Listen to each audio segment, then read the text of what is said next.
Pindai. Ayo rumah.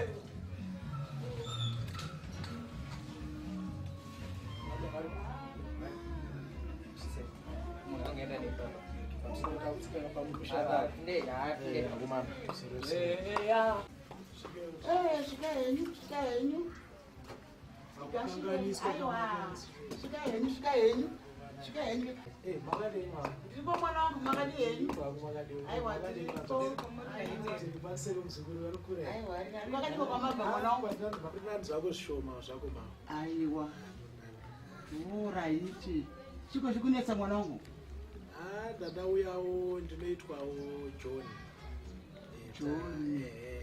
Gara she waturi John ukwaniko? Ndi John kwapiri mama mfundi. Kwapiri. Oraiti kwambuya nzunguko. Aiwa ndaziwa mwana wangu kwakanaka. Kwakanaka shoma mama mfundi. Ndatoyo nenyaya yerufu. Kwani? Ndiani? Sekuru hanzi vashaya. Sekuru wapiko? Sekuru Jonas. Avo karamba kupetwa ava? Varwara ne? Chita ikudona vari mumunda. Mai we nhasi tochidziwa nani? Mai we kaniyowe. Mati sekuru Jonas chaiwo. Mfunge mama ndozvozvo. Zvinorwadza mumoyo. Asi nguva ndeyamwari. Kana Ishe wedenga atonga hakuna anoramba. Kana Ishe wedenga atonga hakuna anopikisa. Zvinorwadza kufirwa neama yako, pamwe ndi baba amai, pamwe mbuya vako, pamwe ndi sisi mukoma akazi yako, pamwe murume, pamwe mukadzi wako. Tinongosiwa eronda risingapori. Tichingochema, tinongochema. Kana tochema amawe, tinazochema netariro, nekuti rufu murau wa Mwari.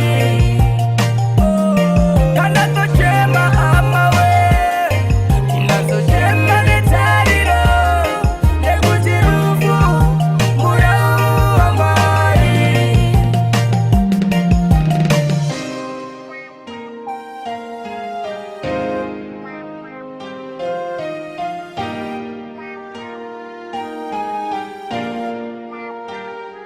Pamwe urwere, pamwe itsaona, tinongochema, zvinorwadza mumoyo.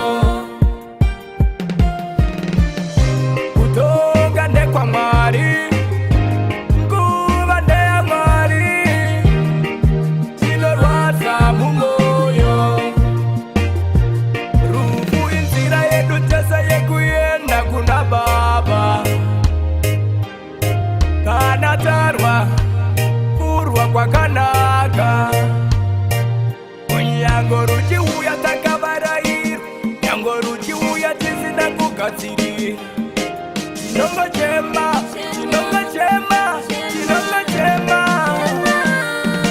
Kana tochema amawe, tinazochema netariro, nekuti rufu murau wa Mwari. Kana tochema amawe, tinazochema netariro, nekuti rufu murau wa Mwari. Kana Ishe wedenga atonga hakuna anoramba. Kana Ishe wedenga atonga hakuna anopikisa. Zvinorwadza kufirwa neama yako, pamwe ndi baba amai, pamwe mbuya vako, pamwe ndi sisi mukoma akazi yako, pamwe